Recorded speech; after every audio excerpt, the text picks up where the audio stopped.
নমস্কাৰ ND24 চাই থকাৰ বাবে আপোনাক ধন্যবাদ মই ৰাজদীপ বাইলুং বৰুৱা আজি পৰ্যবেক্ষণত যেটো বিষয় আমি বাছি লৈছো সেই বিষয়টো সন্দৰ্ভত আপোনালোক নিশ্চয় অৱগত হৈছে ইতিমধ্যে এই বিষয়টোত আমি গুৰুত্ব ইমান কিয় দি আছো কাৰণ ৰাজ্যৰ লাখ লাখ শিক্ষাৰ্থীৰ ভৱিষ্যত নিৰ্ণয় কৰা এই বিষয়টোৱে নহয় এই বিষয়টোৰ সৈতে আন বহু আনুষংগিক দিশ নিহিত হৈ আছে আমি যেতিয়াৰ পৰা আৰম্ভ কৰিছিলো আপোনালোক সকলো অৱগত যে আমি ক্যাশ ফৰ ৰেংক এই যি বিষয়টোৰ সন্দৰ্ভত ধাৰাবাহিক অনুসন্ধান অব্যাহত ৰাখিছিলো তাৰ পৰৱৰ্তী সময়ত আমি আশা ৰাখিছিলো যে ৰাজ্যৰ শিক্ষামন্ত্ৰীগৰাকীয়ে হওক সংশ্লিষ্ট কৰ্তৃপক্ষই বিষয়টোত গুৰুত্ব প্ৰদান কৰিব এই ক্যাশ ফৰ ৰেংকৰ যেটো বিতৰ্ক এই বিতৰ্ক এতিয়াও শেষ হোৱা নাই শিক্ষামন্ত্ৰীয়ে কোনো তদন্তৰ ব্যৱস্থা কৰা নাই প্ৰতিশ্ৰুতি তেওঁ দিছিল আমি হেহে যোৱা বৃহস্পতিবাৰে তেখেতৰ ভূমিকা সন্দৰ্ভত প্ৰশ্ন উত্থাপন কৰি আমি কৈছো বহু কথা একে সময়তে আমি অসম উচ্চতৰ মাধ্যমিক শিক্ষা সংসদৰ বৰ্তমানৰ যিগৰাকী অধ্যক্ষ তেখেতৰ ভূমিকা সন্দৰ্ভতো প্ৰশ্ন উত্থাপন কৰিছো আজি আমি এই গোটেই বিষয়টোৰ সৈতে সংপৃক্ত হৈ থকা আন এটা বিষয় অনুমতি বা পাৰমিশন এই বিষয়টোৰ সন্দৰ্ভত কেতবোৰ কথা পাতিব খুজিছো আমি আকৌ কওঁ যে প্ৰত্যেকটো দিশ প্ৰত্যেকটো বিষয় ইটোৰ লগত সিটো সংপৃক্ত হৈ থাকে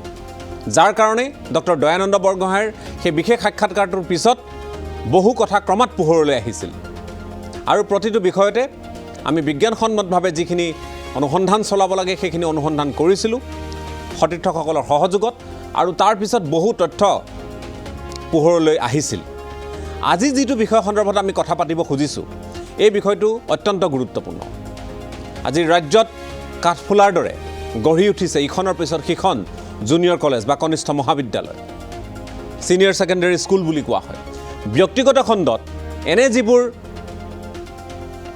জুনিয়ৰ কলেজ গঢ়ি উঠিছে বা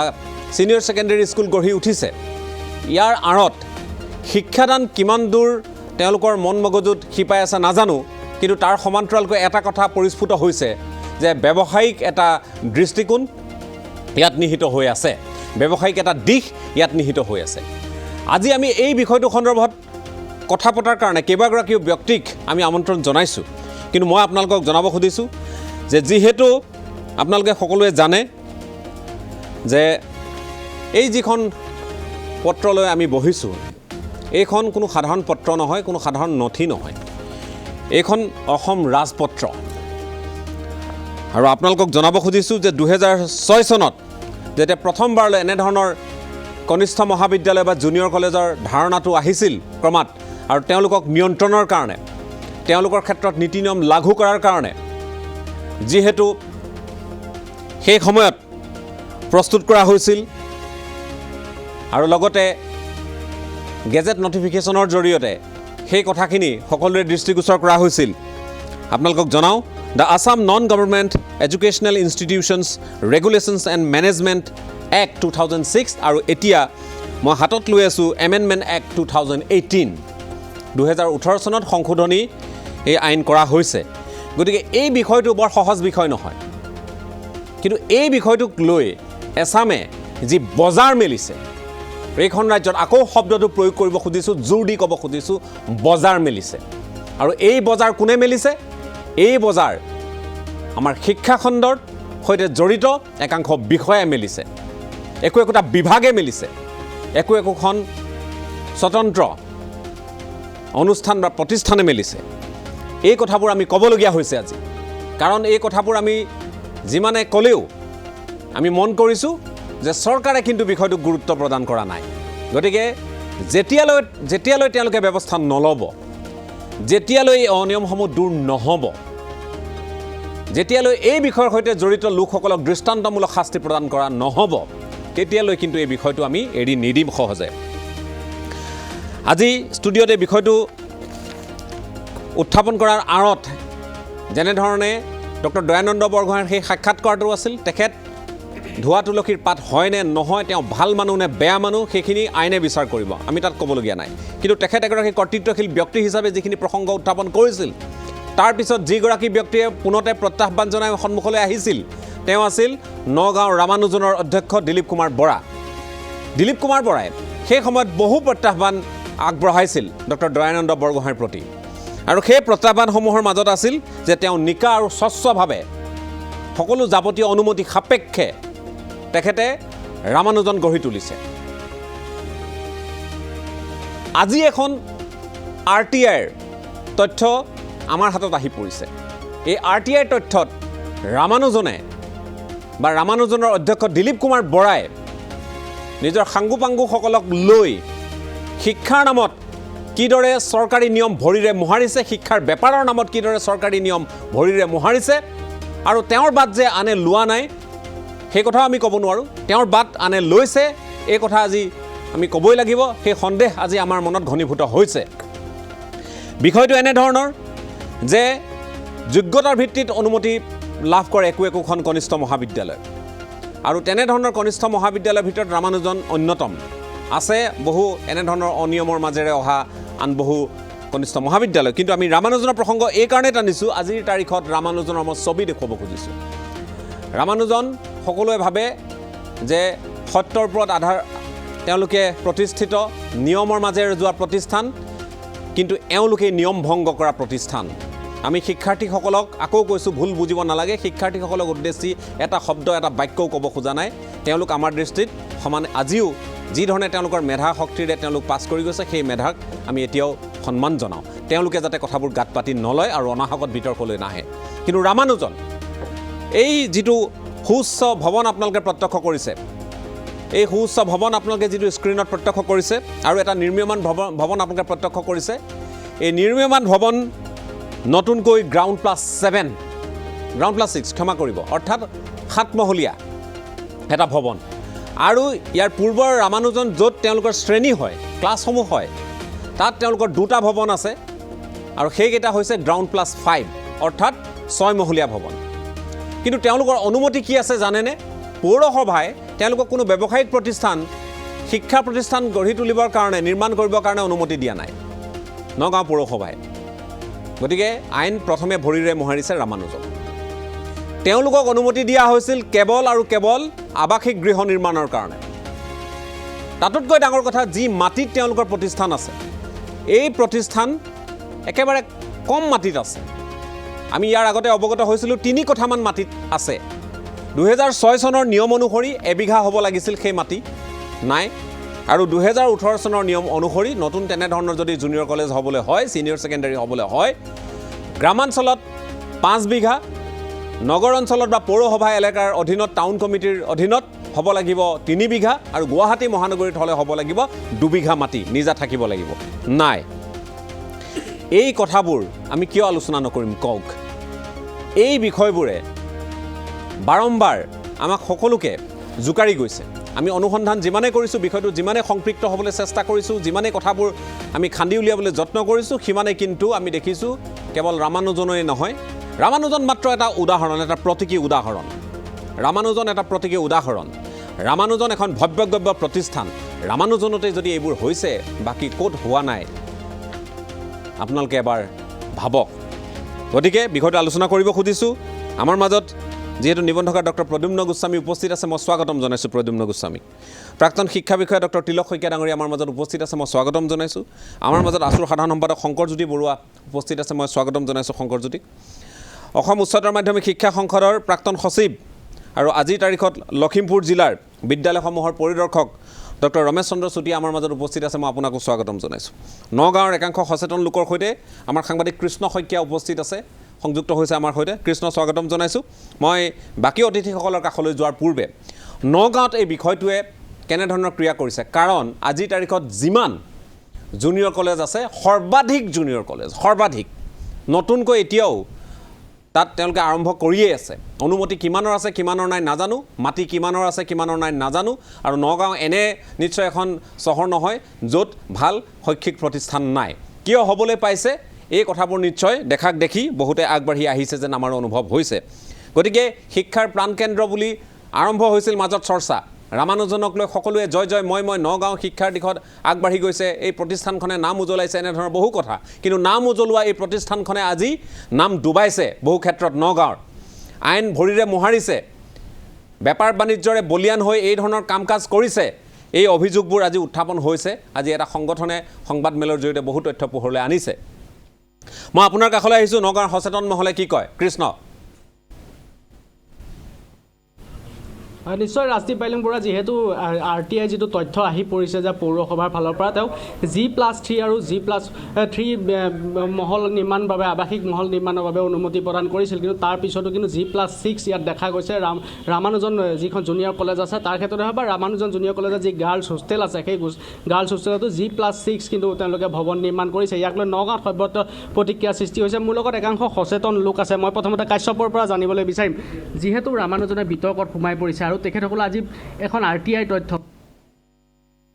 ভৱন নিৰ্মাণৰ বাবে অনুমতি প্ৰদান কৰা হৈছিল ৰামানুজনক কিন্তু তাত G6 এতিয়া G+G6 হৈ আছে অৰ্থাৎ 6 মহলীয়া 7 মহলীয়া বিল্ডিং নিৰ্মাণ হৈ আছে গতিকে কি ক'ব এই সমগ্ৰ ঘটনা নিশ্চিতৰূপে প্ৰথমতে নগাঁৱৰ প্ৰেক্ষাপটটো ক'ব বিচাৰোঁ নগাঁৱৰ যিবিলাক জুনিয়ৰ কলেজসমূহ স্থাপন হৈছে তাৰ মাটিকালি অনুযায়ী স্থাপন হৈছে নে নাই কিসমূহ নমছত তেওঁলোকে এই অনুমতি পাইছে অকল ৰামানুজনেই নহয় কেইবাখনো জুনিয়ৰ কলেজ কিন্তু ইয়াৰ আওতাত পৰিব কিন্তু চাব গ'লে সেইকাৰণে আমি কৈছোঁ কিন্তু এটা কথা চাব গ'লে জুনিয়ৰ কলেজসমূহ এই আওতাত পৰিব কিন্তু ছেকেণ্ডটো কথা চাব গ'লে কিন্তু ইয়াৰ জুনিয়ৰ কলেজসমূহৰ লগত শিক্ষাৰ এটা হাব হৈ গৈছে কিন্তু এই এডুকেশ্যনৰ যিটো হাবটো কিন্তু ইয়াত কিন্তু আৰ্থসামাজিক কিন্তু জড়িত হৈ আছে এই ক্ষেত্ৰত কিন্তু আৰ্থসামাজিকৰ কিন্তু প্ৰভাৱ পৰিব পাৰে কিন্তু কাৰণ ইয়াত হোষ্টেল PG দোকান পোহাৰ এই ক্ষেত্ৰত কিন্তু ৰামানুজন হওক কনচেপ্ট জুনিয়ৰ ৰেনেছাৰ এনেকুৱা ধৰণৰ কলেজসমূহৰ দ্বাৰা অসমৰ বিভিন্ন শিক্ষানুষ্ঠানত পাৰ কৰিব আহে কিন্তু কাৰ ভুলৰ কাৰণে এই ছাত্ৰ ছাত্ৰীসকলে কিন্তু আজি ভুগিব লগা হ'ল আজি এই ব্যৱসায় আৰ্থসামাজিক যিটো উন্নয়নৰ ক্ষেত্ৰত কিন্তু নগাঁৱত আগবাঢ়িছিল সেইটো কাৰ ভুলৰ কাৰণে সম্পূৰ্ণ কিন্তু প্ৰশাসনযন্ত্ৰ নগাঁও পৌৰসভা ইয়াৰ কাৰণে ভুল দায়ী কিন্তু কাৰণ নগাঁও পৌৰসভাই যদি এই ধৰণে যদি গাপ নিদিয়া হ'লে বস্তুটোত সেইটা ৰামানুজনে কিন্তু বিল্ডিং সাজিব সাহস নাপালেহেঁতেন কিন্তু ইয়াত পৌৰসভাৰ কিন্তু যিসকল বিষয়ববীয়া কিন্তু ইয়াৰ ক্ষেত্ৰত কিন্তু যি অনুমতি দিছিলে এইসকলক কিন্তু অতি শীঘ্ৰে কিন্তু তদন্ত আওতাত আনিব লাগে আৰু ৰামানুজনৰ লগতে কিন্তু কেইবাখনো এনেকুৱা জুনিয়ৰ কলেজ আছে কিন্তু যিসমূহ নমসমূহ ক্লিয়াৰ কৰোৱা নাই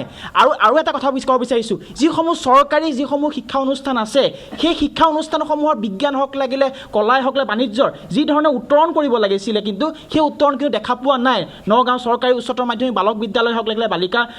হওক লাগিলে দৰ্শন হওক লাগিলে এনেকুৱা স্কুল নগাঁও চহৰ বিভিন্ন ধৰণৰ এটা প্ৰতিষ্ঠিত নগাঁও গভৰ্ণমেণ্ট বইজ মই পঢ়া ছাত্ৰ এখন প্ৰতিষ্ঠিত য'ৰ পৰা ষ্টেণ্ড কৰে সেইখন কিন্তু হায়াৰ ছেকেণ্ডেৰীৰ ক্ষেত্ৰত কিন্তু উচ্চতৰ মাধ্যমিকৰ ক্ষেত্ৰত কিন্তু এই ক্ষেত্ৰত কিন্তু যি ধৰণে চৰকাৰে কিন্তু এটা মানে থাকিব লাগিছিল আনুগত্যতা সেই আনুগত্যতা দেখা পোৱা নাই সেই সম্ভাৱ্য জানো শিক্ষাৰ সম্ভাৱ্য এখন আছে কিন্তু ৰামানুজনৰ এই 6 মহলা যিটো অনুমতিৰ ক্ষেত্ৰত কিন্তু ৰামানুজনৰ অধ্যক্ষগৰাকী যিমান দায়ী কিন্তু সমানে কিন্তু পৌৰসভাৰ বিষয়ববীয়া আৰু চৰকাৰী যিসকলৰ লগত যি জড়িত আৰু প্ৰকাৰে সকলো আনিব লাগে উপায়ুক্ত মহোদয় শিক্ষামন্ত্ৰী ডাঙৰীয়া মুখ্যমন্ত্ৰী ডাঙৰীয়া অনুৰোধ জনাইছোঁ এই ক্ষেত্ৰত কিন্তু এক বিহিত ব্যৱস্থা গ্ৰহণ কৰিব লাগে কাৰণ অকল কলঙৰ পাৰত দেখিছোঁ কনচেপ্ট জুনিয়ৰ কলেজখন কিন্তু নদীৰ কিনাৰত বনাইছে কি ধৰণে অনুমতি পালে সেইটোও আহি যাব ৰেনেছাখনো আহিব বিভিন্ন জুনিয়ৰ কলেজ যে মই দুদিনমানৰ আগতো আমি সংবাদ মাধ্যম অৱগত কৰাইছিলোঁ যে ৱাইন শ্বপখন তলত আছে বাৰখন তলত আছে ওপৰত কিন্তু জুনিয়ৰ কলেজ শ্বপিং মল এটা ওপৰত জুনিয়ৰ কলেজ তলত শ্বপিং মল তলত যদি শ্বপিং মল ওপৰত জুনিয়ৰ কলেজ এনেকুৱা ধৰণৰ এটা জুনিয়ৰ কলেজ গতিকে 3টা ৰুম লৈ জুনিয়ৰ কলেজ চলি যায় এই জুনিয়ৰ কলেজবিলাক এই অনুমতি কি ধৰণে পাইছে এই ক্ষেত্ৰত কিন্তু এটা বৃহৎ তদন্ত এটা প্ৰয়োজন আছে নগাঁৱত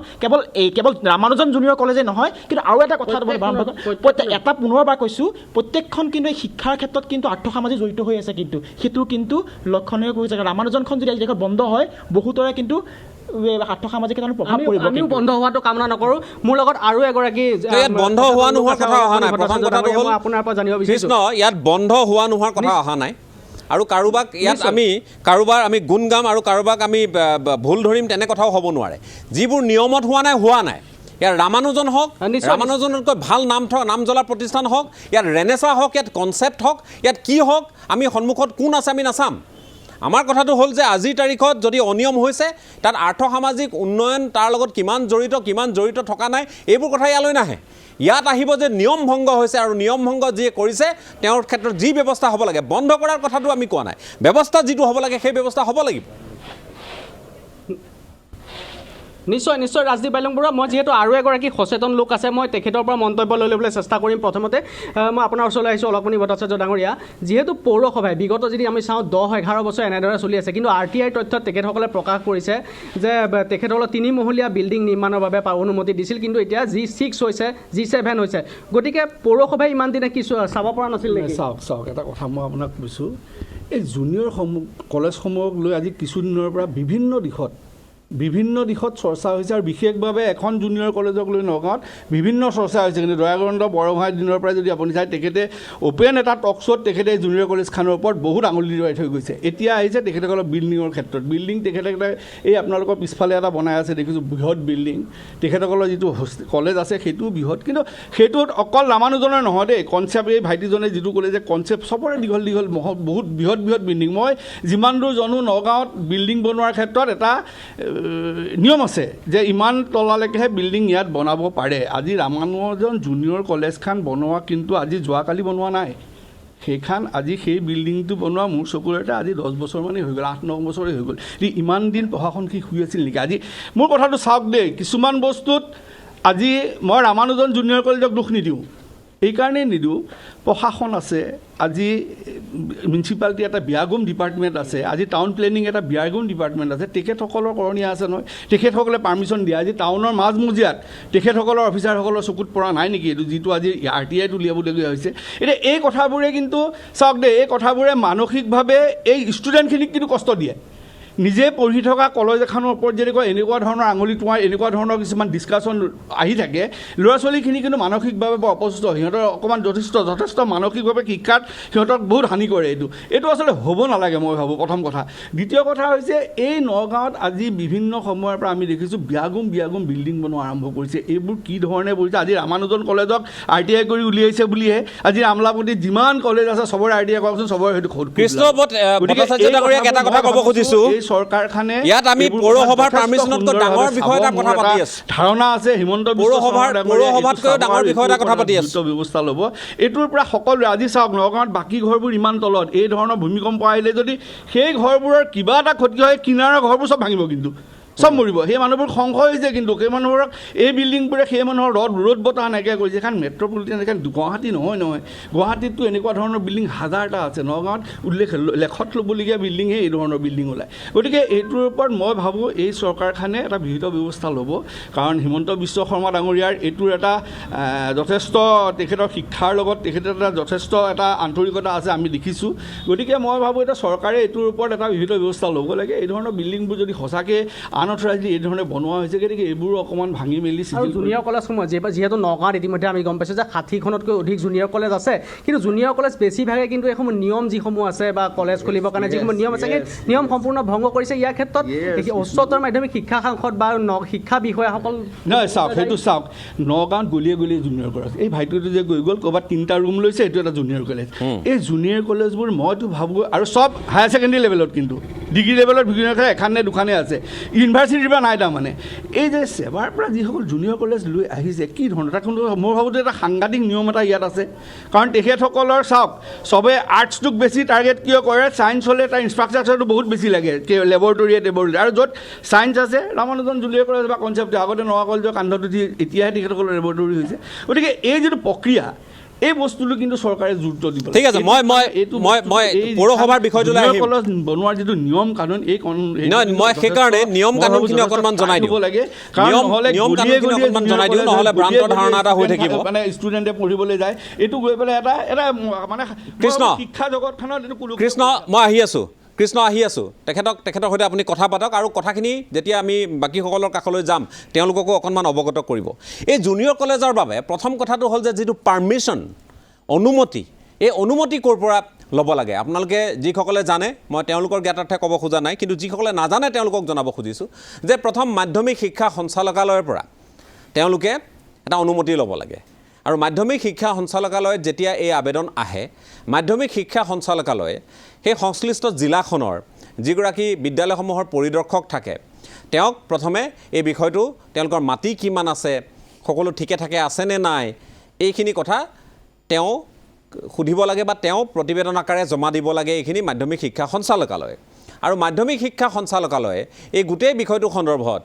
তেওঁলোকে এখন সমিতি তেওঁলোকৰ বহে আৰু সেই সমিতিত সিদ্ধান্ত হোৱাৰ পিছত তেওঁলোকে কথাবোৰ চূড়ান্ত কৰে যে নহয় এওঁলোকক পাৰ্মিশ্যন দিয়া যাওক তাৰপিছত এফিলিয়েশ্যন ইত্যাদি কাউন্সিলৰ প্ৰসংগবোৰ আহিব ৰিকগনিশ্যন ইত্যাদি প্ৰসংগ কিন্তু প্ৰথম কথাটো হ'ল পাৰ্মিশ্যন বা অনুমতি এতিয়া গ্ৰামাঞ্চলত 2018 চনৰ সংশোধনী ব্যৱস্থাটোৰ মতে গ্ৰামাঞ্চলত 5 বিঘা মাটি থাকিব লাগিব নগৰাঞ্চলত য'ত পৌৰসভা ইত্যাদি আছে তাত 3 বিঘা মাটি থাকিব লাগিব আৰু গুৱাহাটী মহানগৰীত হ'লে এনে জুনিয়ৰ কলেজ বা ছিনিয়ৰ ছেকেণ্ডেৰী স্কুলৰ কাৰণে 2 বিঘা মাটি থাকিব লাগিব কিন্তু তাতকৈ ডাঙৰ কথাটো হৈছে 2006 চনত যেতিয়া হৈছিল হয় অলকমণি ভট্টাচাৰ্যই ঠিকেই কৈছিল তেতিয়া সেই নিয়ম বা আছিল নে নাই সেই নিয়ম তেতিয়াও আছিল 2006 চনত আছিল আৰু আমি বোধ কৰোঁ যে তাৰ পিছত যেহেতু প্ৰতিষ্ঠানসমূহ হৈছে ৰামানুজনৰ 2010-11 চন মানতে ৰামানুজনৰ যেহেতু আৰম্ভ হৈছে গতিকে আমি ক'ব পাৰোঁ যে 2006 চনৰ যদিহে আমি গেজেট নটিফিকেশ্যন মন কৰোঁ চৰকাৰী যি নিৰ্দেশনা সেই নিৰ্দেশনা অনুসৰি তেওঁলোকে এবিঘা মাটি তেওঁলোকৰ থাকিব লাগিব গতিকে এবিঘা মাটি থাকিব লাগিব সেই এবিঘা মাটিত তেওঁলোকে যি ধৰণে নিয়ম নীতি নিয়মেৰে আগবাঢ়িব লাগিব পাৰ্মিশ্যনৰ কাৰণে সেইখিনি আগবাঢ়িব লাগিব কিন্তু আমি জনাত সেই মাটি তেওঁলোকৰ নাই এতিয়া কনচেপ্টৰ আছেনে নাই ৰেনেচাৰ আছেনে নাই সেই সন্দৰ্ভতো অনুসন্ধান নিশ্চয় হ'ব লাগিব কাৰণ এই ক্ষেত্ৰত সকলো জল পটপট হোৱাটো আমি বিচাৰোঁ প্ৰত্যেকখন এনেধৰণৰ প্ৰতিষ্ঠান যিসমূহক লৈ আজি বিতৰ্ক হৈছে এই বিতৰ্কৰ সূত্ৰপাত কিয় হ'ল আপোনালোকেও জানে গাঁত পাতি লৈছিল যেহেতু গোটেই বিষয়টো সন্দৰ্ভত সেই সময়ত ৰামানুজনৰ অধ্যক্ষগৰাকীয়ে তেখেতে আমালৈ পত্ৰ লিখিছিল যে এই বিতৰ্কত তেওঁ কথা ক'ব খুজিছে তাৰপিছত তেওঁলোকৰ যি কথা বতৰা তৰ্কাতৰ্কি এইবোৰ হ'ল এতিয়া কথাটো হ'ল যে সেই সময়টো যদি হ'বলৈ হয় ৰামানুজনৰ অতি কমে এবিঘা মাটি থাকিব লাগিব আৰু পাৰ্মিশ্যন কেতিয়াৰ কি কথা সেইখিনি কিন্তু বহু পিছত হোৱা কথা গতিকে এই পৌৰসভাৰ যিখিনি নীতি নিয়ম এই পৌৰসভাৰ নীতি নিয়মৰ কথা আমি দূৰতে ৰাখিলোঁ প্ৰথম মাধ্যমিক শিক্ষা সঞ্চালকালয়ৰ পৰা এই অনিয়মবোৰ হৈছে আৰু আকৌ কৈছোঁ যে ৰামানুজন ইয়াত কিমান দায়ী হয় নহয় এইটো পিছৰ কথা প্ৰথম দায়ী ইয়াত হ'ব মাধ্যমিক শিক্ষা সঞ্চালকালয় মাধ্যমিক শিক্ষা সঞ্চালকালয় লগতে সেই সময়ত থকা বিদ্যালয়সমূহৰ পৰিদৰ্শক যিসকল জিলাই আছিল যিসকলে এনেধৰণৰ প্ৰতিষ্ঠানসমূহৰ ক্ষেত্ৰত তেওঁলোকে তদাৰক কৰিব লাগে আৰু তেওঁলোকে শুদ্ধ তথ্য দিব লাগে তেওঁলোকে দিয়া নাই তেওঁলোকৰ বাবে আজি এইবোৰ বিতৰ্কৰ সূত্ৰপাত হৈছে এই কথাখিনি আমি অৱগত কৰিব খুজিছোঁ মই এগৰাকী যেহেতু আমাৰ মাজত প্ৰাক্তন শিক্ষা বিষয়া ডক্টৰ তিলক শইকীয়া ডাঙৰীয়া আছে আমি যিটো বিষয়ৰ সন্দৰ্ভত কথা পাতিছোঁ এই কথাখিনি সঠিক আইনৰ ওপৰত ভিত্তি কৰিয়ে কথাখিনি পাতি আছোঁ কথাখিনি আপুনি যদি মন কৰিছে নিশ্চয় আইনৰ ঊৰ্ধত গৈ আমি কোনো কথা কোৱা নাই নিশ্চয় মই প্ৰথমতে ৰাজদীপ বাইলুং বৰুৱা ডাঙৰীয়াক এই বিষয়টো আকৌ এবাৰ ষ্টুডিঅ'ৰ মজিয়ালৈ লৈ অনাৰ কাৰণে মই ধন্যবাদ জনাইছোঁ আৰু এই প্ৰসংগতে মই ক'ব খুজিছোঁ যে ডাইৰেক্টৰ অফ ছেকেণ্ডেৰী এডুকেশ্যনে ইনস্পেক্টৰ অফ স্কুলছক 45 দিনৰ ভিতৰত যিকোনো এটা নন গভৰ্ণমেণ্ট ইনষ্টিটিউশ্যনৰ ইনস্পেকশ্যন ৰিপৰ্ট এটা দিবলৈ এটা অৰ্ডাৰ কৰে তাৰপিছতে সেই ইনস্পেকশ্যন ৰিপৰ্টটো অহাৰ পাছত ডাইৰেক্টৰ ছেকেণ্ডেৰী এডুকেশ্যনে তেওঁ কমিটিৰ দ্বাৰা সিদ্ধান্ত লয় যে তেওঁলোকক পাৰ্মিশ্যন দিব পৰা যাব নে নাযাব সেইটো হৈছে গভৰ্ণমেণ্টৰ পাৰ্মিশ্যনৰ নিচিনা আৰু অন্য হাতেদি এটা একাডেমিক পাৰ্মিশ্যন থাকে যিটো কাউন্সিলে দিয়ে কাউন্সিলৰ নিজৰ নৰ্মছৰ ওপৰত তেওঁলোকে ডাইৰেক্টৰৰ পৰা অহা হেৰিটোৰ ওপৰতে ভিত্তি কৰি পেলাই পাৰ্মিশ্যনটো দিয়ে তাৰ ওপৰত আৰু এটা আছে কনকাৰেঞ্চ বুলি কয় কনকাৰেঞ্চ মানে পাৰ্মিশ্যনটো দিয়াৰ ওপৰত গভৰ্ণমেণ্টে কনকাৰেঞ্চ দিয়ে বা ৰিকগনিশ্যন পোৱাৰ সময়ত গভৰ্ণমেণ্টে কনকাৰেঞ্চ দিয়ে এইটো হৈছে গোটেই মেকানিজিমটো আৰু সেই ইনস্পেকশ্যন ৰিপৰ্টটোত বিশেষকৈ মাটিয়ে নহয় আৰু কেইবাটাও কথা তাৰ লগত চোৱা যায় এটা হৈছে যে মেনেজমেণ্টৰ কথা আছে যে সেই জুনিয়ৰ কলেজখন মেনেজমেণ্ট কেনেকৈ চলি আছে বা তেওঁলোকৰ ইউৰিনেল ছিষ্টেমবিলাক টয়লেট ছিষ্টেমবিলাক এইবিলাকৰ ওপৰতো ৰিপৰ্ট থাকে লাইব্ৰেৰীৰ ওপৰত ৰিপৰ্ট থাকে বাটপথ ফায়াৰ ব্ৰিগেড সোমাবনে নোসোমায় ইত্যাদি কথাবিলাক তাতে থাকে আৰু এইটো ৰেচিডেঞ্চিয়েল এৰিয়া নেকি বা ইয়াৰ ওচৰত দোকান বজাৰ আছে নেকি এই গোটেই কথাবিলাক ভালকৈ চাব লাগিব ইনস্পেক্টৰগৰাকীয়ে এতিয়া দেখা গৈছে যে অসমত যিমানবিলাক জুনিয়ৰ কলেজ য'তে ত'তে গঢ়ি উঠিছে এইবিলাকৰ ওপৰত মোৰ ধাৰণা হৈছে যে আমি এটা ভূমিকম্পৰ ওপৰত বহি আছোঁ কেনেকৈ এনেও অসম এটা ভূমিকম্প প্ৰৱণ এখন ৰাজ্য এই সৰহবিলাক প্ৰায় 80% জুনিয়ৰ কলেজতে দিয়া নৰ্মছবিলাক ফ'ল' কৰা হোৱা নাই আৰু এইবিলাক ফ'ল' কৰিছেনে নাই চাবৰ কাৰণে ডাইৰেক্টৰ ছেকেণ্ডেৰী এডুকেশ্যন আৰু কাউন্সিলৰ পৰা নিশ্চয় নজৰ ৰাখিব লাগিব আজি আপোনালোকে যি ডিছকাশ্যনবিলাক কৰিছে এই ডিছকাশ্যনবিলাকৰ মূল উদ্দেশ্য হৈছে কি যে আজি আমাৰ ছাত্ৰ ছাত্ৰীবিলাকে এটা কম্পিউটাৰ পাইছে মেট্ৰিক পাছ কৰি পেলাই বা চাইকেল পাইছে বা স্কুটাৰ পাইছে কিন্তু স্কুলবিলাকত চৰকাৰী স্কুলবিলাকত যিটো ব্যৱস্থা আছে সেই ব্যৱস্থাটোৱে ছাত্ৰ ছাত্ৰীক আগুৱাই লৈ যোৱাত সহায়ক হৈছেনে নাই মোৰ বোধেৰে মই নিজৰ অভিজ্ঞতাৰ পৰা যি দেখিছোঁ যে আমাৰ সৰহবিলাক হায়াৰ ছেকেণ্ডেৰী কলেজ কিছুমানতো এতিয়াও ভাল কম্পিউটাৰ ইণ্টাৰনেট ব্যৱস্থা গঢ়ি উঠা নাই যাৰ ফলত আমাৰ ছাত্ৰ ছাত্ৰীবিলাকক আগুৱাই লৈ যোৱাৰ ক্ষেত্ৰত সহায়ক হৈছে মই দেখিছোঁ যে আপোনালোকে যি নিয়ম নীতিৰ ওপৰত এই আলোচনা চক্ৰখন পৰ্যবেক্ষণ আপোনালোকে কৰি আছে ইয়াৰ পৰা আমি কোনো স্কুল কলেজ বন্ধ হৈ যাওক এইটো কথা বিচৰা নাই এইটো আমি বিচৰা নাই কিন্তু আমি বিচাৰিছোঁ কিয় নহয় কথাবোৰ কিন্তু আমি বিচাৰিছোঁ যে আমাৰ অভিভাৱকসকলে যে প্ৰাইভেট স্কুলবিলাক বা জুনিয়ৰ কলেজবিলাকলৈ ছাত্ৰ ছাত্ৰীবিলাকক পঠায় তাতো যোগ্য শৈক্ষিক বাতাবৰণ এটা আছেনে নাই আৰু যদি যোগ্য শৈক্ষিক বাতাবৰণ সেই কলেজবিলাকত নাই তেতিয়াহ'লেতো ছাত্ৰ ছাত্ৰীক ই কোনো উপকৃত কৰা নাই ঠিক আছে গতিকে ইয়াক আমি নীতিগতভাৱে বন্ধ নকৰিলেও উন্নত কৰিবৰ কাৰণে চৰকাৰে ব্যৱস্থা লোৱাটো জৰুৰী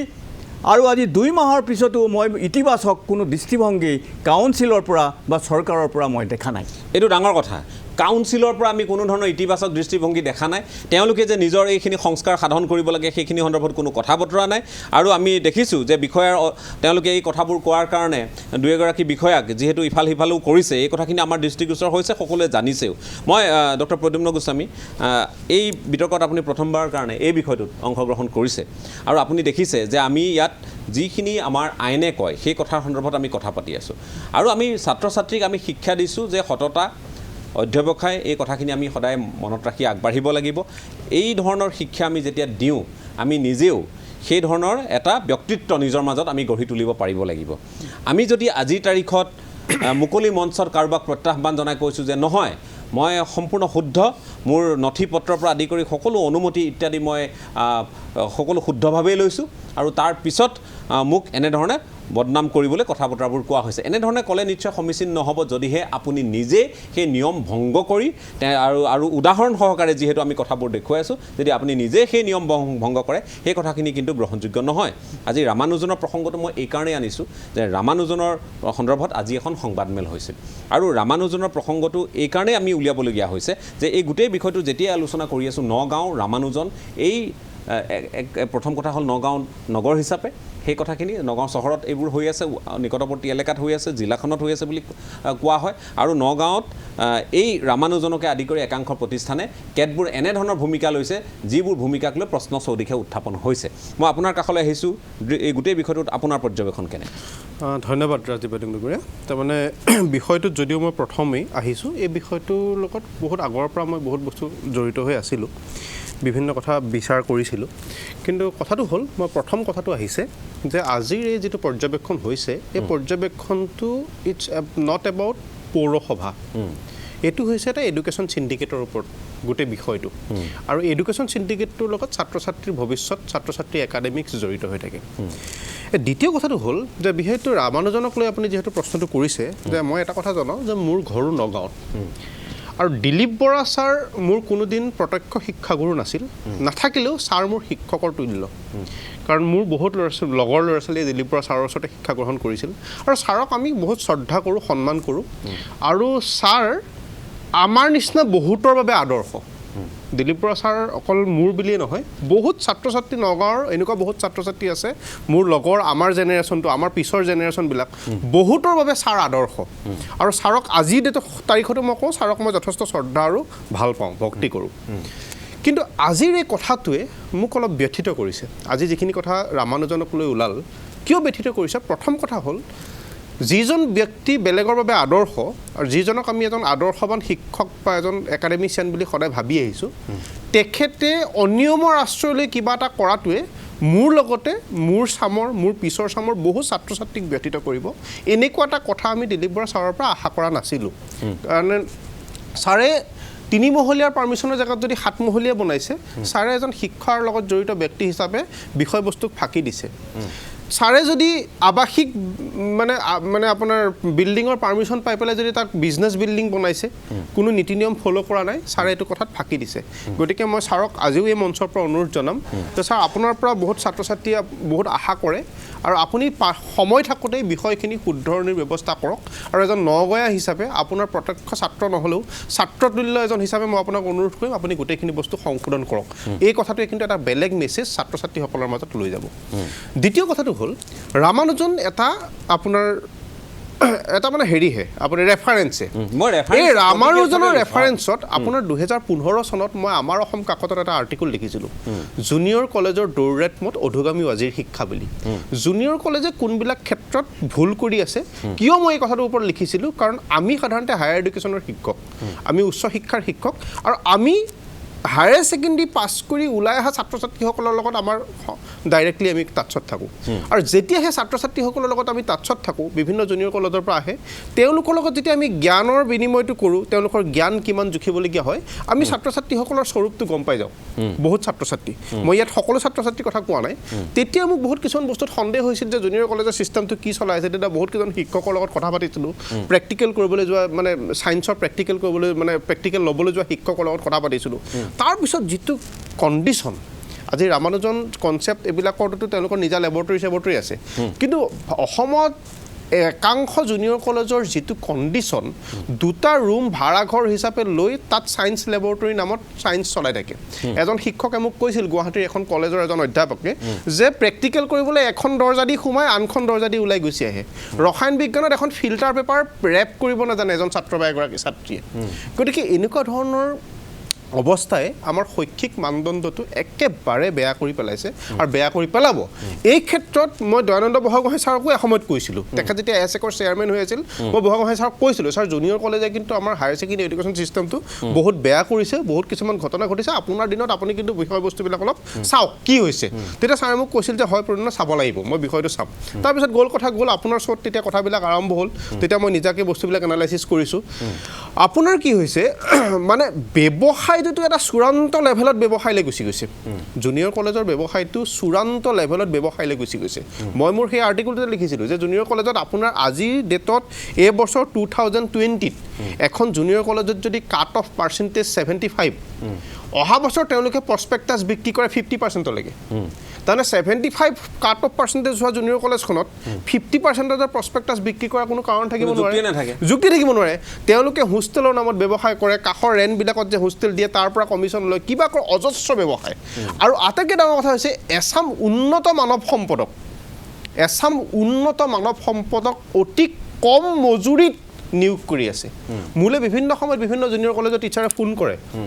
বেলেগ বেলেগ কলেজৰ অসমৰ বিভিন্ন প্ৰান্তৰ তেওঁলোকৰ মোৰ লিখা মেলা পঢ়ি ফোন কৰে কিবা ক'লে ছাৰ আমাৰ কথাবিলাক উত্থাপন কৰিবচোন বিভিন্ন মহলত বিভিন্ন কথাত মই বোলো এনেকৈ মই কৰিছিলোঁ তেওঁলোকে তেতিয়া তেওঁলোকৰ যিবিলাক কথা কাহিনী কয় যিটো চেলাৰী তেওঁলোকে জুনিয়ৰ কলেজবিলাকৰ পৰা পাই আছে যেনেকৈ তেওঁলোকে কৰি আছে আৰু যিটো আৰু এটা ডাঙৰ কথা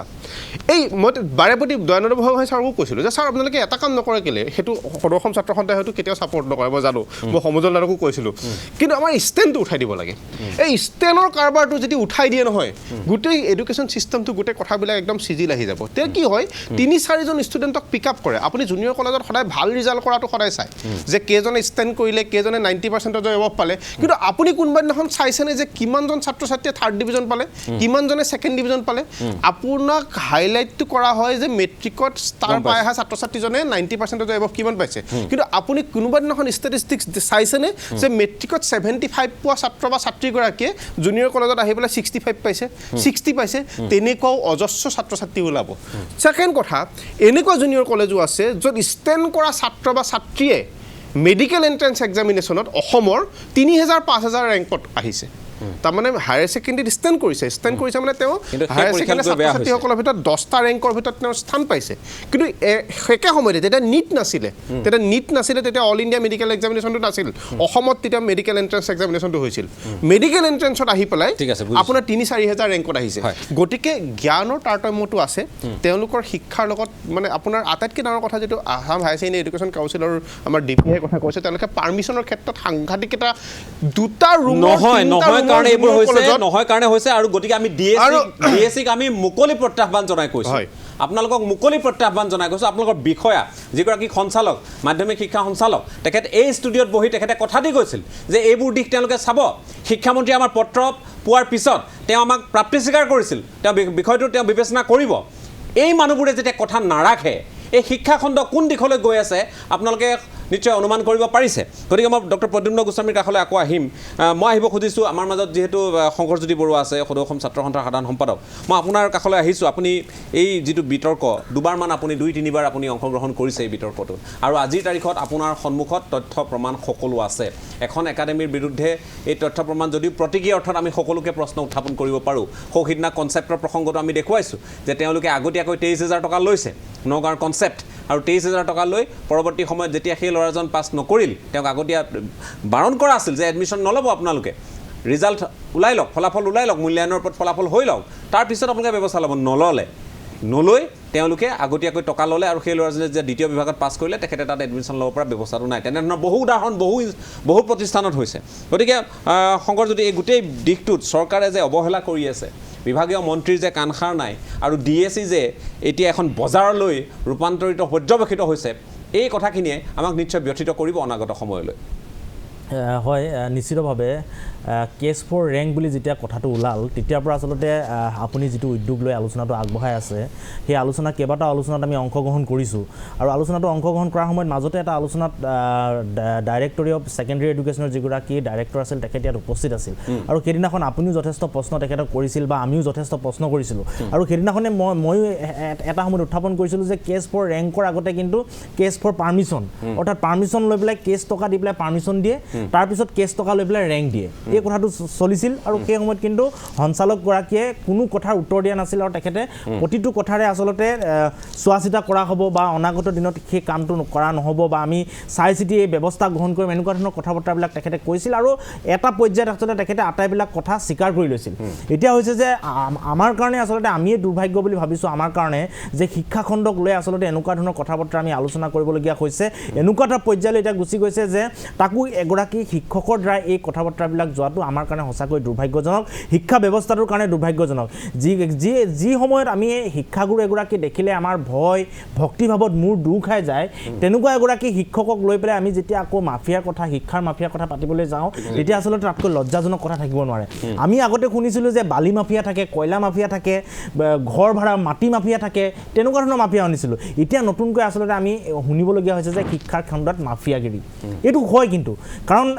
শিক্ষা খণ্ডটো এতিয়া এনেকুৱা ধৰণে আচলতে বাণিজ্যিকৰণ কৰিছে যে সেই শিক্ষকগৰাকীয়ে তেখেতে অ'নাৰ কাম প্ৰিন্সিপাল তেখেতে নিজে মালিক আৰু তেখেত অধ্যক্ষ তেখেতে এতিয়া নিজৰ সুৰক্ষাৰ কাৰণে বন্ধুক ল'বলগীয়া হৈছে তেনেকুৱা এটা পৰ্যায়ত গৈছে এগৰাকী শিক্ষকক কিয় বন্ধুক প্ৰয়োজন হৈছে আপুনি আজি চাব কেইবাগৰাকীও ভাল নামী দামী জুনিয়ৰ কলেজৰ শিক্ষকে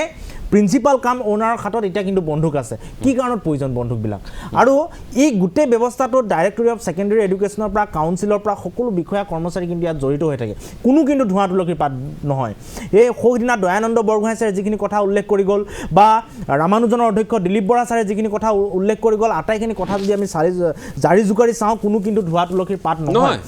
সকলোৰে গাত দুখ আছে আজি দিলীপ বৰা ছাৰে সেইদিনাখন আমি টকশ্ব'টোত থাকোঁতে আমি দেখিলোঁ তেখেতে দম্ভালি মাৰি মই দম্ভালি বুলিয়ে দম্ভালি মাৰি তেখেতে যি কথা ক'লে যে তেখেত নিকা সৎ এই কথাবিলাক ক'লে এতিয়া কিন্তু সকলো ফুটুকাৰ ফেন এজনো আদালতলৈ যোৱা আৰু এজনে কৈছে যে পুনৰ বহীখিনি পৰীক্ষা কৰক তাৰপিছত কেইজনে ৰেংক পাই চাওঁ লগে লগে আকৌ তেওঁ উত্তৰ দিয়ে বহীখিনি 4 মাহৰ পিছত কিন্তু ডিছপ'জ কৰি দিয়া হয় এইবিলাক আচলতে বুমেৰাং কৰা কথাবিলাক কৈ কিন্তু লাভ নাই আমাৰ গোটেই শিক্ষা ব্যৱস্থাটো কলুষিত কৰিব নালাগে আৰু এটা কথা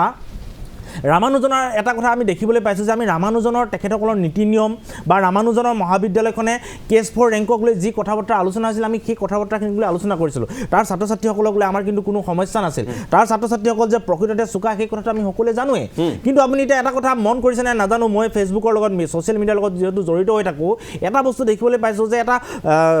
ফেচবুক আচলতে ষ্ট্ৰম আচলতে এটা সৃষ্টি কৰিছে যে ৰামানুজৰ ছাত্ৰ ছাত্ৰীসকলক লৈ সন্দেহ কৰিছে ND24 ছাত্ৰ সন্থাই সন্দেহ কৰিছে আমি এতিয়া বৰ্তমান প্ৰেক্ষাপটত আমুকত জড়িত হৈ আছোঁ ডক্টৰ হৈ আছোঁ কোনোবা ইঞ্জিনিয়াৰ হৈ আছোঁ কোনোবা IITত পঢ়ি আছোঁ এই কথা বতৰাবিলাকে কিন্তু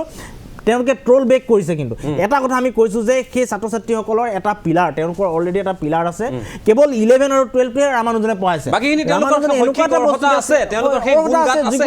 গতিকে তেওঁলোকে আমি সেইটোৱে ক'ব খুজিছোঁ আৰু 1-2 নম্বৰৰ কাৰণে যে ৰেংকটো যে কিনিব নোৱাৰে সেই কথাটো কাউন্সিলৰ কোনো এজন বিষয়াই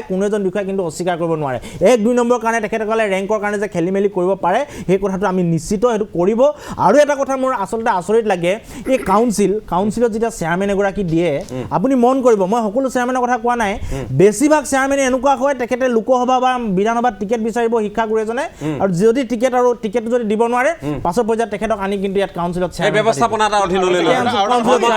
মই এটা বিৰতি ল'ব লাগিব মই এটা বিৰতি লোৱাৰ যিহেতু এই মুহূৰ্তত সময় আছে আমি ভাবোঁ যে এই গোটেই বিষয়টো মই আহি আছোঁ আপোনালোকৰ কাষলৈ শিক্ষাবিদক আমি নেদেখোঁ সেইটো ডাঙৰ কথা হৈছে আৰু আমি আজিৰ তাৰিখত তেওঁলোকে এতিয়ালৈ বহুতে কয় যে মই আইনখন ভালদৰে গমেই পোৱা নাই কি হৈ আছে ব্যৱস্থাটো গমেই পোৱা নাই তাৰপিছত আহিম বৰ্তমানৰ গৰাকী এই ধৰণৰ কথা বতৰা কৈছে মুখামুখি হ'বলৈ কেইবাবাৰো আমি আহ্বান জনাইছিলোঁ নাহিল যে কি নহওক তেওঁ অহা নহাটো তেওঁৰ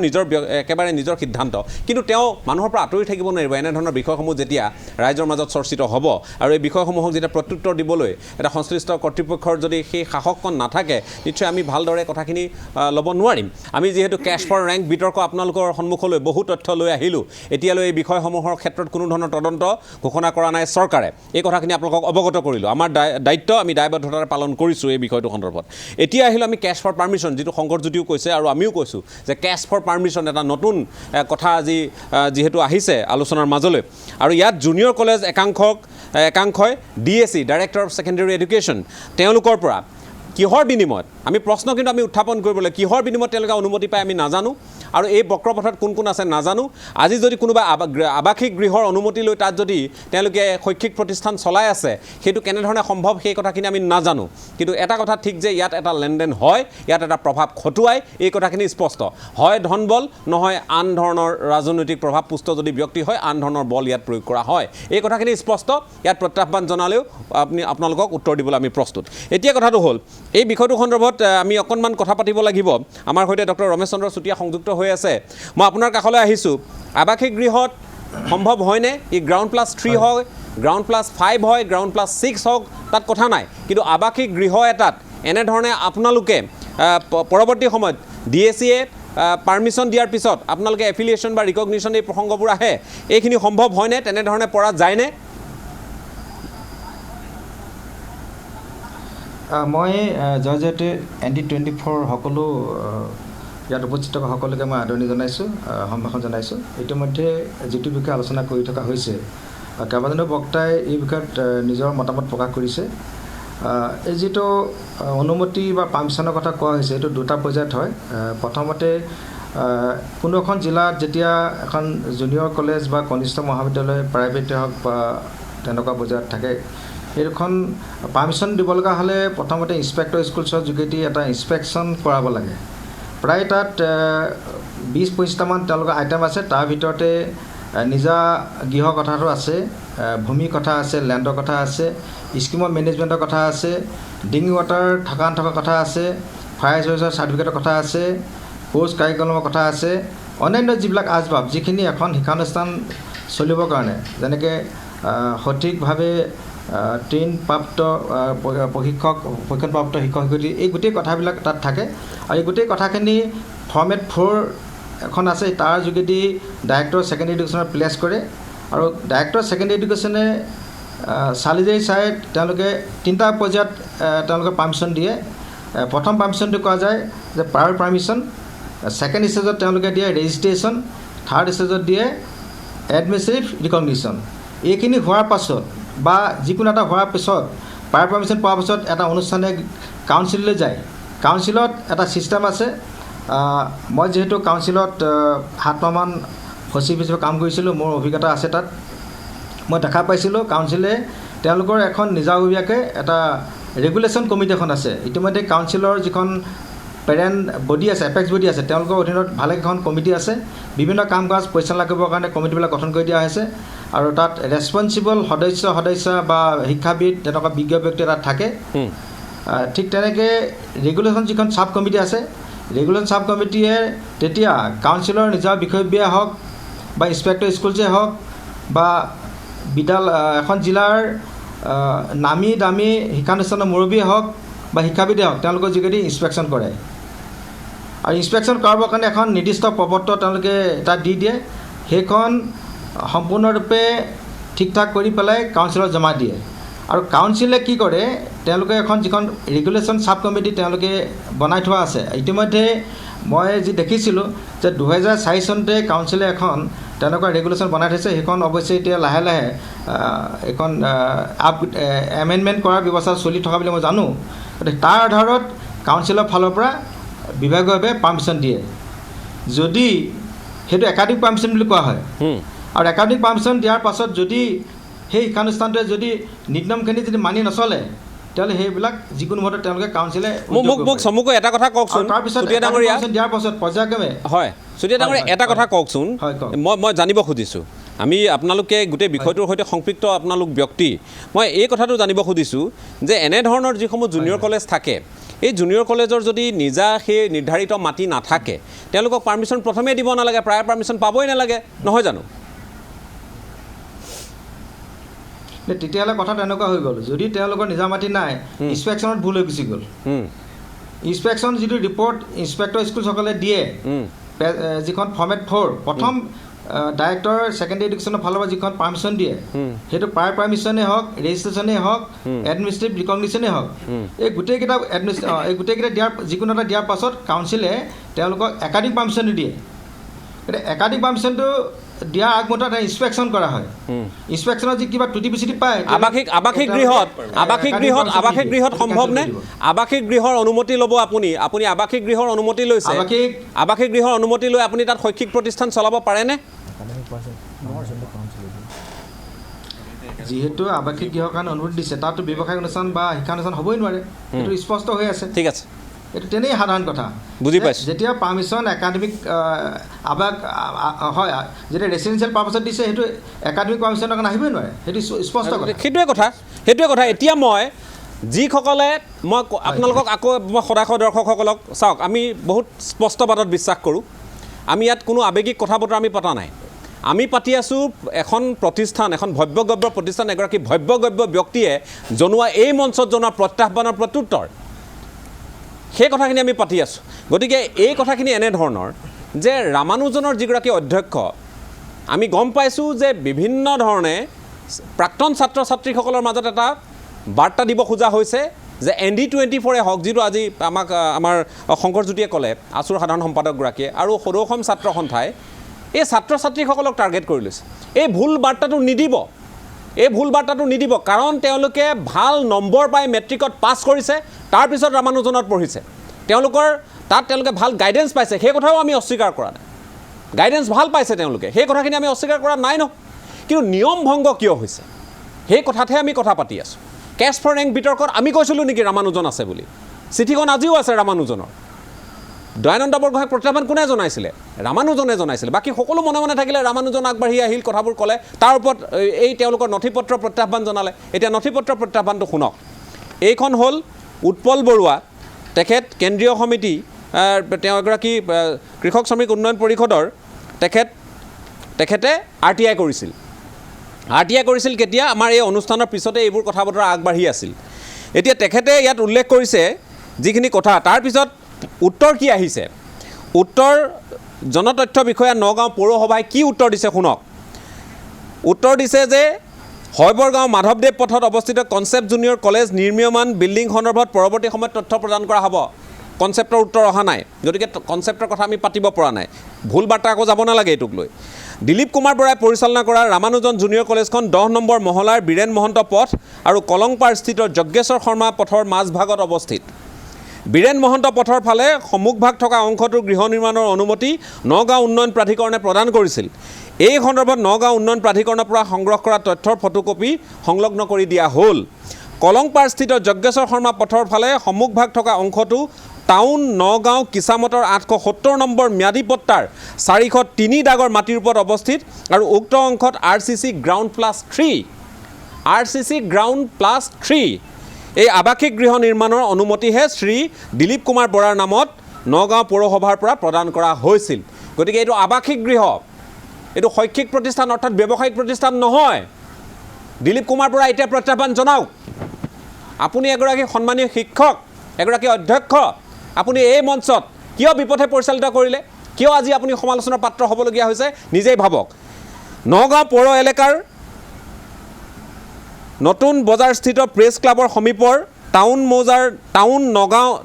নগাঁও কিছামতৰ 96 নম্বৰ ম্যাদী পট্টাৰ 403 নম্বৰ ডাগৰ মাটিৰ ওপৰত শ্ৰী দিলীপ কুমাৰ বৰাৰ নামত RCC গ্ৰাউণ্ড প্লাছ 3 আৱাসিক গৃহ নিৰ্মাণৰ অনুমতিহে নগাঁও পৌৰসভাৰ পৰা প্ৰদান কৰা হৈছিল। দুটা গ্ৰাউণ্ড প্লাছ 3 এতিয়া তাত আছে, দুঠাইত আছে গ্ৰাউণ্ড প্লাছ, আমি যদি গ্ৰাউণ্ড প্লাছ 5 অৰ্থাৎ 6 মহলীয়া, আৰু এঠাইত গ্ৰাউণ্ড প্লাছ ইতিমধ্যে গ্ৰাউণ্ড প্লাছ 6 অৰ্থাৎ 7 মহলীয়া ভৱন নিৰ্মাণ কৰা হৈছে। এই কথাখিনিক লৈ আমি কথা পাতিব খুজিছোঁ। DAC এটা দায়বদ্ধ এটা, তেওঁলোকে এটা চৰকাৰী এটা প্ৰতিষ্ঠান, চৰকাৰী এটা বিভাগ, ক্ষমা কৰিব, চৰকাৰী এটা বিভাগে কাৰ মুখলৈ চাই দিছিল এইবোৰ? কিয় দিছিল? কিয় কৰি আছে এনে কাম? কৃষ্ণ শইকীয়া, আপোনাৰ কাষলৈ আহিছোঁ, বেছি সময় নাপাম। কৃষ্ণ, বাকীসকলে কি কয়?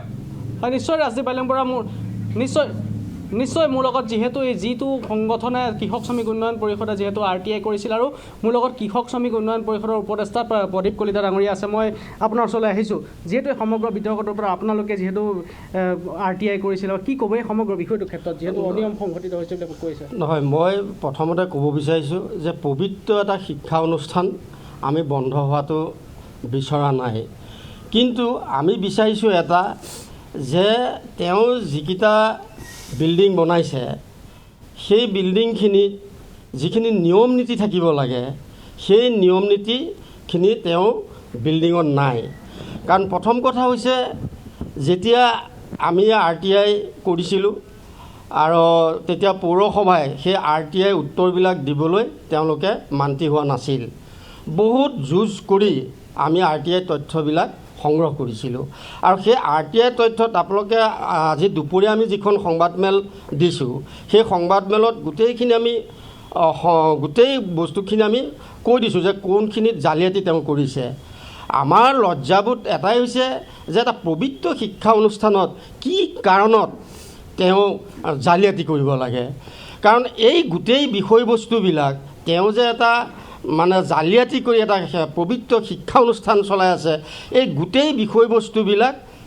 আমাৰ ছাত্ৰ ছাত্ৰীসকলৰ অভিভাৱকসকল অৱগত নহয় বা ছাত্ৰ ছাত্ৰীসকলো অৱগত নহয়। আৰু যেতিয়া আমি RTI তথ্যবিলাক আমি পাইছিলোঁ, আৰু তেতিয়াই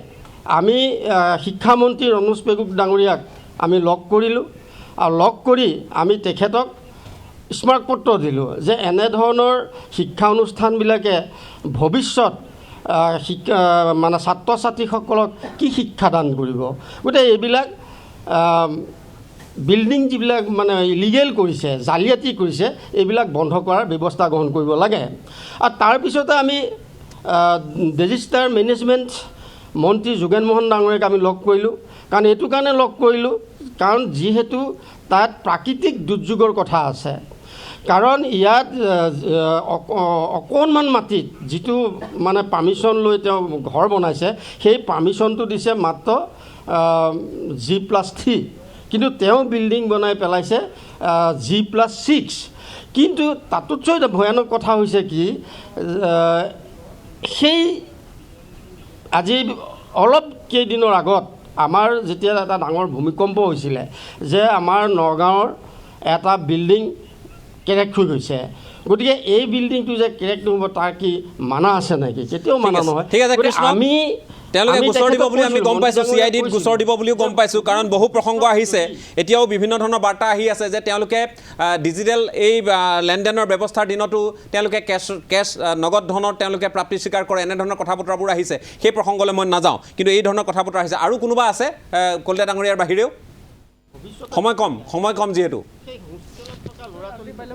এই মুহূৰ্তত যিহেতু আমি ইতিমধ্যে আজি অসম জাতীয়তাবাদী যুৱ ছাত্ৰ পৰিষদেও অসম শিক্ষা বিষয়া, নগাঁও শিক্ষা বিষয়াক আচলতে তেওঁলোকে স্মাৰক পত্ৰ প্ৰেৰণ কৰিছিলে, এইসমূহ যিসমূহ জালিয়াতিৰ বিষয়ে। গতিকে কিন্তু সেই অসম জাতীয়তাবাদী যুৱ ছাত্ৰ পৰিষদৰ যিসকল নেতা বিষয়ববীয়া আছিলে, যি স্মাৰক পত্ৰ প্ৰেৰণ কৰিছিলে, সেইসকল লোক এই মুহূৰ্তত আমি সংযুক্ত হ'ব পৰা নাই, কাৰণ তেওঁলোক কিছু নগাঁৱৰ পৰা কিছু বাহিৰত থকাৰ বাবে। সময় কম, মই ধন্যবাদ জ্ঞাপন কৰিছোঁ। মই সকলোকে ধন্যবাদ জ্ঞাপন কৰিছোঁ। কৃষ্ণই আমাক তথ্যখিনি জনালে, আৰু তথ্য এতিয়া সকলোৱে আমাৰ চকুৰ সন্মুখত। গতিকে মই আকৌ এবাৰ ডক্টৰ তিলক শইকীয়া আপোনাৰ কাষলৈ আহিছোঁ। আমি যিবোৰ কথা পাতি আছোঁ, হয়, আপুনি এগৰাকী প্ৰাক্তন বিষয়া, তেখেত বৰ্তমানৰ এগৰাকী জিলাসমূহৰ তেওঁ পৰিদৰ্শক, তেখেত বিদ্যালয়সমূহৰ পৰিদৰ্শক, ক্ষমা কৰিব চুতীয়া ডাঙৰীয়া, তেখেতেও স্পষ্ট ভাষাত কৈয়ে দিলে যে আৱাসিক এটা এলেকাত ব্যৱসায়িক বা শৈক্ষিক প্ৰতিষ্ঠান নহয়। আপুনি এই ধৰণৰ অনিয়মবোৰ সংঘটিত কৰি আমি ছাত্ৰ ছাত্ৰীসকলক যদি এটা ভুল বাৰ্তাৰ জৰিয়তে এই কথাবোৰ গাপ দিবলৈ তেওঁলোকক এটা হেঁচা দিয়া হয় তেওঁলোকক যদি ব্যৱহাৰ কৰাৰ কথাখিনি ভাল সংকেত নহয় DSC director of secondary education তেওঁলোকে এনেধৰণৰ অনিয়মবোৰ দেখাৰ পিছত জিদুং ডাঙৰীয়া ইয়াত আজিৰ তাৰিখত যিগৰাকী তেওঁ মাধ্যমিক শিক্ষা সঞ্চালকালয় এই চকীখনতে বহিছিল মোৰ কাষত আৰু তেখেতক মই তেতিয়াই কৈছিলোঁ ব্যৱস্থা ল'বনে অকল এখন নহয় সকলোৰে হওক অকল ৰামানুজন কিয় বাকীবোৰৰো হওক সকলোৰে তন্নতন্নকৈ পৰীক্ষা কি কৰিবলৈ চৰকাৰী দৰমহা খাই আছে এইবোৰ মানুহে এওঁলোকে নিশ্চয় ভাল কাম কৰা নাই যাৰ কাৰণে আজি এইবোৰ কথা হৈছে এইবোৰ কথা আলোচনাৰ মাজলৈ আহিবলগীয়া হৈছে আপুনি কি যোগ কৰিব খুজিব ইয়াত সময় কম কিন্তু আচলতে যিবিলাক অনিয়ম ইয়াতে উন্মোচিত হৈছে এই অনিয়মবিলাকৰ ওপৰত চৰকাৰে বিধিগতভাৱে ব্যৱস্থা গ্ৰহণ কৰিব লাগে আৰু সোনকালে এই ব্যৱস্থা গ্ৰহণ নকৰিলে আমি ভাবিম যে চৰকাৰে আমাৰ উচ্চতৰ মাধ্যমিক এই ছাত্ৰ ছাত্ৰীবিলাকৰ প্ৰতি অন্যায় কৰিব কিয়নো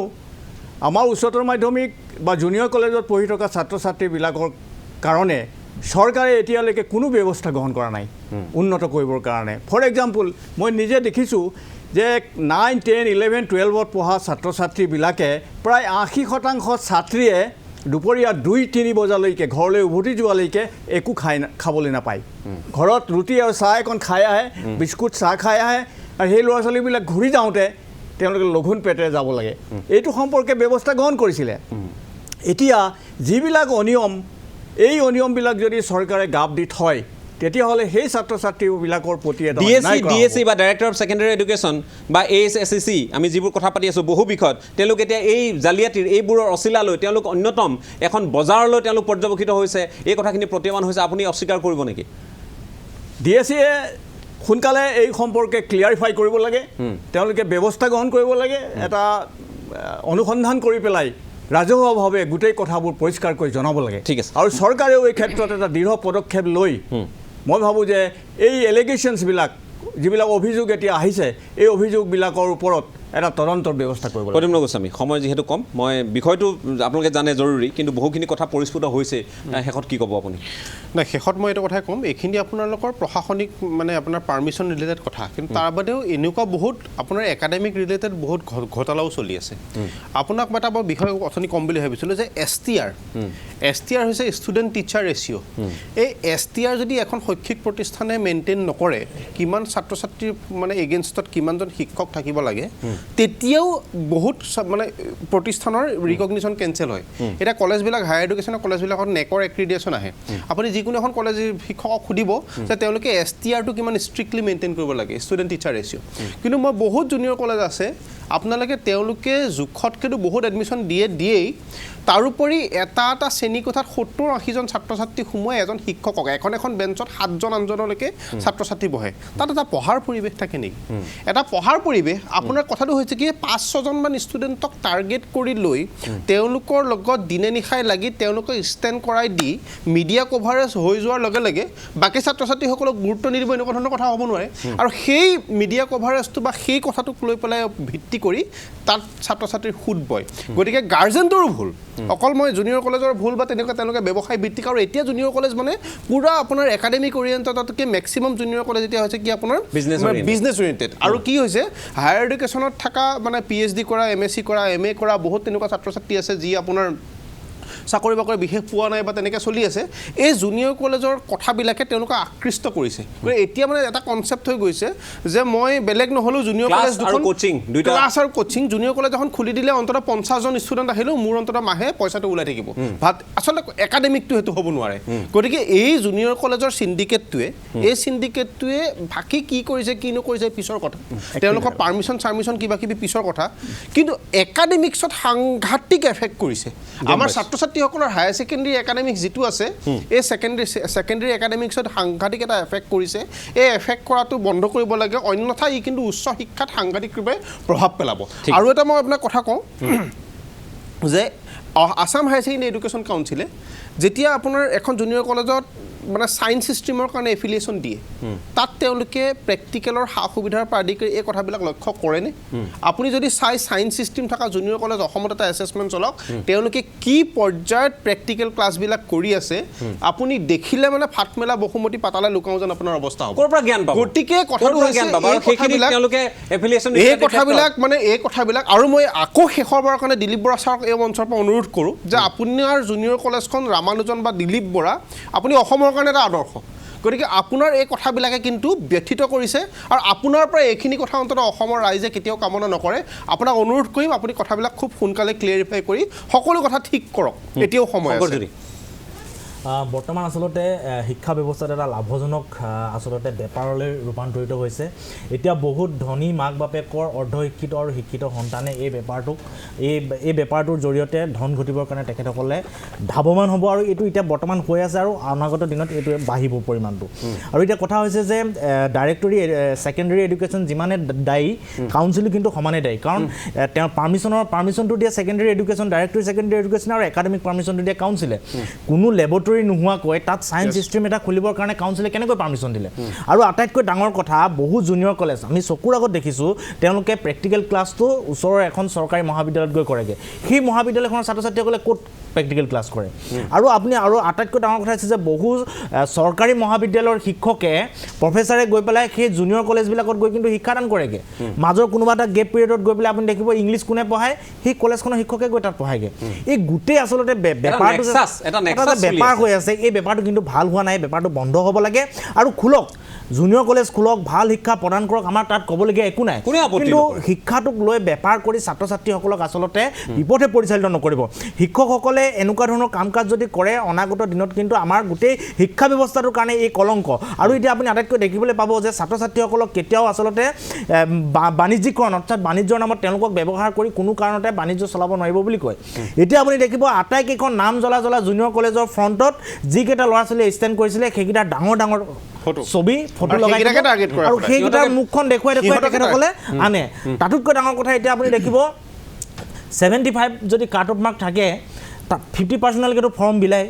ফৰ্মখন বিলাৰ পিছত এটা তেখেতসকলৰ ডাঙৰ এমাউণ্ট এটা আহে তাৰপিছত তেখেতসকলে আকৌ এণ্ট্ৰেঞ্চো পাতে 500 টকা এটা বা 300 টকা এটা ফিজ লৈ তেখেতসকলে আকৌ চিটৰ নামত এণ্ট্ৰেঞ্চ পাতে তাত হাজাৰ হাজাৰ ছাত্ৰ ছাত্ৰী এণ্ট্ৰেঞ্চত বহে তাৰপিছৰ পৰা 100-150 চিলেক্ট হয় সেই পইচাখিনি ক'লৈ যায় গোটেই ব্যৱসায়টো আচলতে কেনেকৈ তেখেতসকলে চলাই আছে এইটো আচলতে সি মাজতে যে দয়ানন্দ বৰগোহাঁই পিজি বিলাকৰ পৰাও কমিশ্যন লয় কলেজৰ কাষত যিবিলাক পিজি থাকে পিজি বিলাক সাধাৰণ মানুহে যদি ব্যৱসায় কৰি থাকে মই এনেকুৱা বহুত জুনিয়ৰ কলেজ পাইছোঁ যে জুনিয়ৰ কলেজৰ মালিকে পিজি লগত উদাহৰণ নাম ক'বলৈ 5000 যদি 5000 টকা ফিজ হয় 2000 টকা জুনিয়ৰ কলেজৰ মালিকক কমিশ্যন তেওঁলোকে অংক কৰে আৰু আটাইতকৈ ডাঙৰ কথা ইয়াৰ আগৰ চৰতে ওলাইছিল যেতিয়া দয়ানন্দ বৰগোহাঁই ছাৰে দিলীপ বৰা ছাৰক যেতিয়া তেখেতে গোটেই কথাখিনি কৈ আছিল তেতিয়া দিলীপ বৰগোহাঁই ছাৰে উত্তৰত কৈছিল যে মই আপোনাক 20000 টকা চেকত আপোনাক ডনেশ্যন দিছিলোঁ কাউন্সিলৰ এগৰাকী চেয়াৰমেনে যদি সেই অধ্যক্ষগৰাকীৰ পৰা 20000 টকা ডনেশ্যন লয় তাৰপিছত কেনেকৈ সেই স্কুলখনক নাকি লগাব সেই কলেজখনক নাকি লগাব আৰু বৰা ছাৰ ইমান এজন শিক্ষাবিদ হৈ তেখেতে 20000 টকা ডনেশ্যন কিয় দিব লগা হ'ল নিশ্চয় তাত কিবা আছে কি আছে এই কথাবোৰে আমি নিশ্চয় এই কথা বতৰাবিলাকে আছে নিশ্চয় হয় মই যেহেতু অনুষ্ঠান শেষ কৰিব লাগিব ডক্টৰ ৰমেশ চন্দ্ৰ চুটি আপোনাৰ কাষলৈ আহিছোঁ শেষ হোৱাৰ কাৰণে এই গোটেই বিষয়টোত আপুনি কৈছে বহুকেইটা দিশ আপুনি ক'লে যে ইয়াত পাৰ্মিশ্যনৰ ক্ষেত্ৰত যিহেতু আৱাসিক তাত কোনো কাৰণতে হ'ব নোৱাৰে আৱাসিক গৃহত হ'বই নোৱাৰে গতিকে এইবোৰ হৈ আছে গতিকে এইবোৰ শেষ কৰিব লাগিব এতিয়া আপুনি আপুনি সিদিনালৈ আছিল আপুনি কাউন্সিলত আছিল এতিয়া আপুনি লখিমপুৰ জিলাৰ বিদ্যালয়সমূহৰ পৰিদৰ্শক গোটেই বিষয়টো আপুনি নিজৰ এতিয়া যিহেতু দায়বদ্ধতা আপুনি দেখুৱাব লাগিব নিজৰ অঞ্চলৰ পৰা লখিমপুৰত এই ধৰণৰ জুনিয়ৰ কলেজ যিবোৰ আছে তাতো এতিয়া আপোনাৰ দৃষ্টিত এনেধৰণৰ অনিয়ম বা কিবা যদি ধৰা পৰে আপুনি ব্যৱস্থা ল'ব পাৰিবনে আপোনাক ওপৰৱালাৰ সেই নিৰ্দেশ থাকিবনে আপোনাৰ ওপৰত আমাৰ যিখন 2006 চনৰ আইন আছে আইনত এইটো ব্যৱস্থা ল'বলৈ এটা কৰ্তব্য দিয়া আছে তদুপৰি কাউন্সিলেও এইবিলাক পাৰ্মিশ্যন বা ৰিকগনিশ্যন ডেটটো উদ্যোগ কৰাৰ এটা তেওঁলোকক ৰেগুলেশ্যনত স্পষ্টকৈ লিখি দিয়া আছে গতিকে কাউন্সিলেই হওক বা গভৰ্ণমেণ্টেই হওক এইটো ব্যৱস্থা ল'বলৈ এটা আইনখনৰ সুবিধা দিয়া আছে গতিকে যেতিয়াই য'ত প্ৰয়োজন হয় এইটো ব্যৱস্থা নিশ্চয় ল'ব পাৰে বুলি মই ভাবোঁ ঠিক আছে মই ধন্যবাদ জ্ঞাপন কৰিছোঁ এইখিনি সহযোগিতা আগবঢ়োৱাৰ কাৰণে সময় যিহেতু শেষ গতিকে মই সকলোকে ধন্যবাদ জ্ঞাপন কৰিছোঁ এই কাগজকেইখন খালী এই যে ৰাজপত্ৰ এইকেইখনৰ প্ৰতি সন্মান জনাওক মই DACকো কৈছোঁ মই কাউন্সিলকো কৈছোঁ আমি বিদ্যালয়সমূহৰ পৰিদৰ্শকসকলকো কৈছোঁ এই যিকেইখন ৰাজপত্ৰ 2006 চনৰ যি আমাৰ এক্ট যিখন আছে আৰু 2018 চনৰ যিখন সংশোধনী আইন আছে, এইকেইখনক সন্মান দিয়ক। এইকেইখনৰ ক্ষেত্ৰত যিখিনি ব্যৱস্থা ল'ব লাগে, ইয়াত যিখিনি বিধিগতভাৱে পৰামৰ্শ দিয়া হৈছে সেইখিনি পালন কৰক। ইয়াত ইখনৰ পিছত সিখন অনিয়মৰ মাজেৰে সৃষ্টি হোৱা ৰামানুজন আমাক নালাগে। আমাক ৰামানুজনো লাগিব, আমাক কনচেপ্টটো লাগিব, আমাক দৰকাৰ হ'লে আন আন প্ৰতিষ্ঠানো লাগিব, কিন্তু সকলো নীতি নিয়মৰ মাজেৰে লাগিব। কোনো ধৰণৰ ইয়াত চিণ্ডিকেট নচলিব, কোনো ধৰণৰ অনিয়ম নচলিব। মূল কথাটো হ'ল সেইটোৱে বন্ধ হ'ব লাগে। হয়, এই যিটো এটা ব্যৱসায় এটা আৰম্ভ হৈছে, এডাল চেইনৰ জৰিয়তে গোটেই কথাটোৰ প্ৰক্ৰিয়াটো সম্পৃক্ত হৈ আছে, এডাল শিকলিৰে যি গোটেই কথাবোৰ লাগি আছে। আপোনালোকে দেখিছে DSC হওক, ইয়াত আপুনি কাউন্সিলৰ কথা কওক, ইয়াত আপুনি জুনিয়ৰ কলেজৰ কথা কওক, ইয়াত বিদ্যালয়সমূহৰ পৰিদৰ্শকৰ কথা কওক, ইয়াত সমিতিসমূহৰ কথা কওক, সকলোৰে চকু আছে। এই চকুকেইটাই তেওঁলোকে নিশ্চয় দেখে। চৰকাৰী দৰমহা সকলোৱে লাভ কৰে, যিসকলে চৰকাৰী চাকৰি কৰে। DSCত কৰা সকলৰ কথা কৈছোঁ। কাউন্সিলৰ স্বতন্ত্ৰ এটা অনুষ্ঠান, কাউন্সিলত কৰা সকলোৱে দৰমহা নাপায় জানো? গতিকে পাৰিতোষিক যেতিয়া পায়, আমাৰ কৰৰ টকাৰে যেতিয়া আপোনালোকে সেৱা আগবঢ়াবলৈ আহিছে, দায়বদ্ধতাৰে কাম কৰক। মূল কথাটো হ'ল সেইটোৱে, সেইটো আমাৰ আহ্বান, আৰু সেই আহ্বান বুলিয়ে নহয় আমি দাবী কৰিব পাৰোঁ আপোনালোকক। গতিকে DSC কলংকমুক্ত হওক, কাউন্সিল কলংকমুক্ত হওক, কলংকমুক্ত হ'ব লাগিব এই জুনিয়ৰ কলেজসমূহ। অন্যথা যিসকলক শিক্ষা দিম, কাইলৈ আপোনালোকৰ আদৰ্শৰে তেওঁলোকে যাতে বাট নুবুলে, সেই কথাখিনি আপোনালোকে নুই কৰিব নোৱাৰিব। সদশেষত পুনৰবাৰ সকলোকে ধন্যবাদ জ্ঞাপন কৰি এই শিক্ষা ব্যৱস্থাটোৰ এটা উত্তৰণ আমি কামনা কৰিছোঁ। শিক্ষামন্ত্ৰীগৰাকী এতিয়ালৈ এই বিষয়টোৰ সন্দৰ্ভত নিমাত হৈ আছে। পত্ৰ প্ৰাপ্তি স্বীকাৰ কৰাৰ পিছত মৌন। কাউন্সিলৰ যিগৰাকী অধ্যক্ষ তেখেত মৌন আজিৰ তাৰিখলৈ। যিগৰাকী DSC আজিৰ তাৰিখত তেখেতে কথা দি কথা ৰখা নাই, এইখন চকীত বহি তেওঁ কথা দি থৈ গৈছিল। সেইখিনি তেওঁক ৰাখিবৰ কাৰণে অনুৰোধ জনাই আজিৰ পৰ্যবেক্ষণ ইমানতে সামৰণি মাৰিছোঁ। ধন্যবাদ।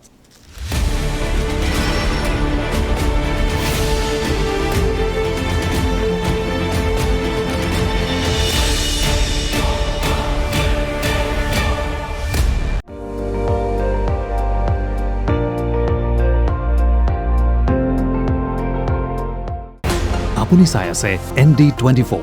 সৰ্বশ্ৰেষ্ঠ নহয় সৰ্বোত্তমৰ দৌৰত।